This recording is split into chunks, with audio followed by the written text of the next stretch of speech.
Hello' বন্ধু বান্ধৱীসকল, ভালনে? আজি মই কেঁচা আমৰ চটপটা জেলি বনাই দেখুৱাম তোমালোকক। তো আমৰ চটপটা জেলি বনাবৰ কাৰণে মই 3টা কেঁচা আম ল'লোঁ। তো আমকেইটাৰ বাকলি গুচাই ভালকৈ ধুই বাকলি গুচাই ল'লোঁ। এতিয়া গ্ৰেটাৰত গ্ৰেট কৰি লৈছোঁ।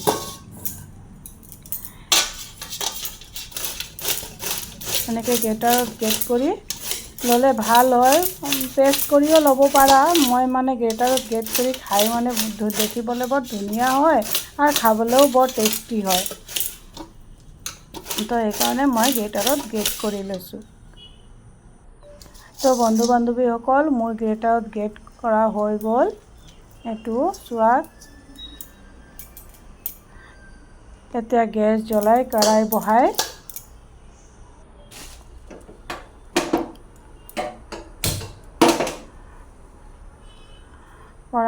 দিলোঁ।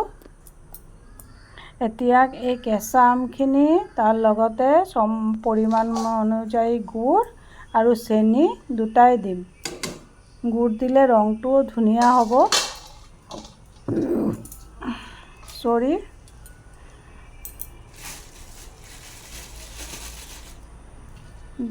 এতিয়া গুড় দি দিলোঁ আৰু লগতে অকণমান চেনিও দি দিলোঁ। এতিয়া ভালকৈ মই লৰাই থাকিম।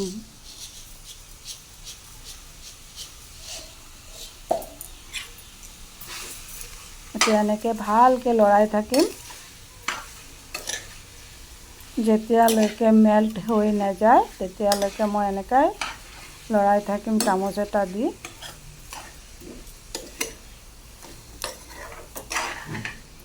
বন্ধু বান্ধৱীসকল, কেঁচা আমৰ এই চটপটা জেলি খাবলৈ খুব স্বাদিষ্ট হয়।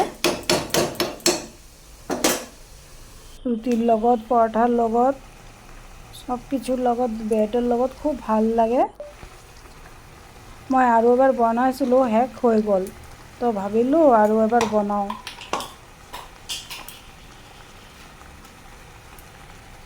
এতিয়া অকণমান ব্লেক সল্ট দি দিছোঁ।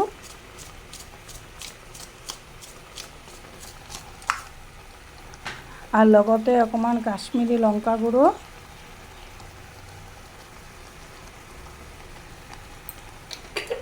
আৰু অকণমান পানমুড়ি দি আৰু অকণমান জিৰা, ধনিয়া এটা মছলা বনাই থৈছোঁ, সেই মছলাটোও অকণমান দি দিম। জিৰা, ধনিয়া, পানমুড়ি, গোলমৰিচ ভাজি পিনে এইটোৰ এটা মছলা বনালোঁ, সেইটোও অকণমান দি দিলোঁ।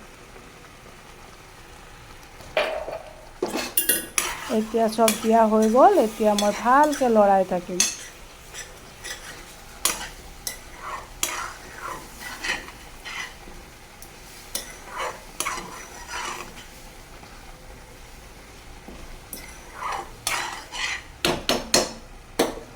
মোটামুটি মেল্ট হৈ গৈছে আৰু অকণমান বাকী আছে।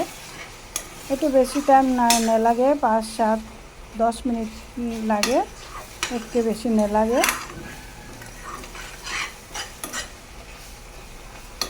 বন্ধু বান্ধৱীসকল, ইয়াত মই কোনো ৰকম প্ৰিজাৰভেটিভ ইউজ কৰা নাই, কোনো ৰকম ফুড কালাৰ ইউজ কৰা নাই।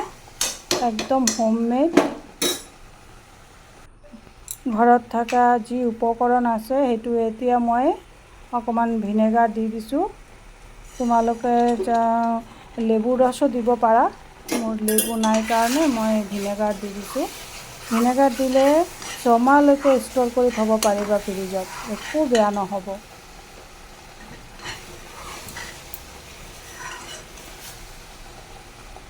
কেনেকুৱা হৈছে দেখিবলৈ, বৰ ধুনীয়া হৈছে ন?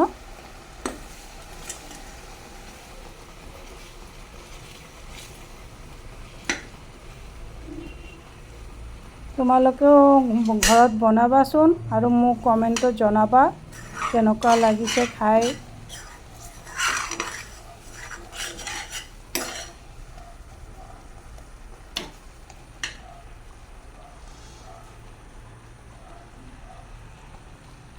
আৰু বেছি টাইম নালাগে, হৈ গৈছে। এতিয়া ঠাণ্ডা হ'লে এটা কাচৰ বাউলত ঢালি ফ্ৰিজত থৈ দিম। চোৱা এনেকুৱা হ'লে আৰু কৰিব নালাগে, এতিয়া নমাই দিব লাগিব। একদম পাৰফেক্ট হৈ গ'ল। বেছি টান কৰিলে টান হৈ যাব। এতিয়া নমাই দিম। নমাই এটা কাচৰ বাউলত ঢালি লৈছোঁ।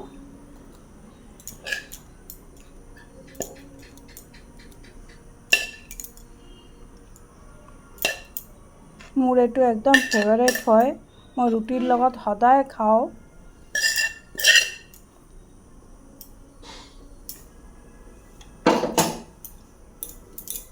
এইটো চোৱা কিমান ধুনীয়া হৈছে।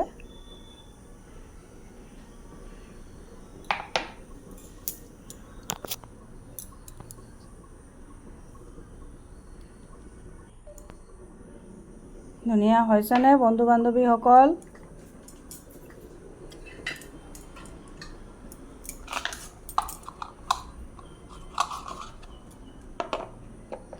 ভাল লাগিলে তোমালোকৰ যদি জেলিৰ ৰেচিপিটো ভাল লাগিছে ন, তেতিয়া কিন্তু লাইক শ্বেয়াৰ কমেণ্ট কৰি দিবা দেই।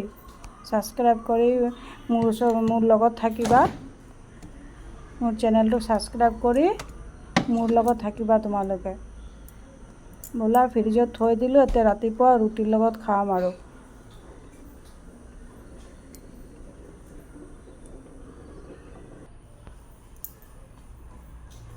এতিয়া মই চাহ ৰুটি বনাই লৈছোঁ। এতিয়া জেলিটো ওলাইছোঁ।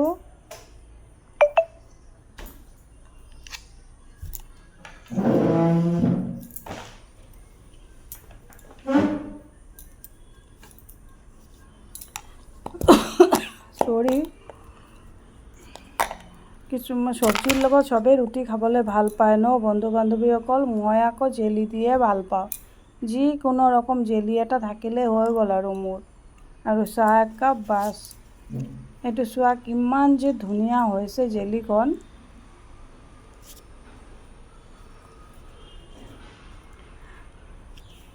তোমালোকে মোৰ লগত ইমান দেৰি থকাৰ কাৰণে সকলোকে অশেষ ধন্যবাদ জনাইছোঁ। ভাল থাকা, সুস্থ থাকা।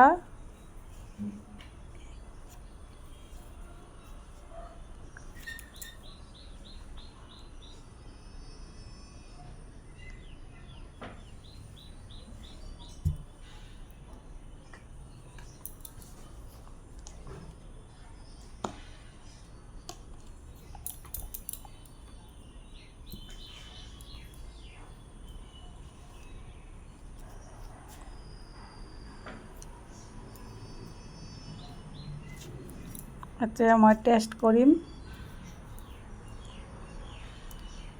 চোকা মিঠা চটপটা জেলি খাবলৈ খুব স্বাদিষ্ট হৈছে। Bye bye, Tata.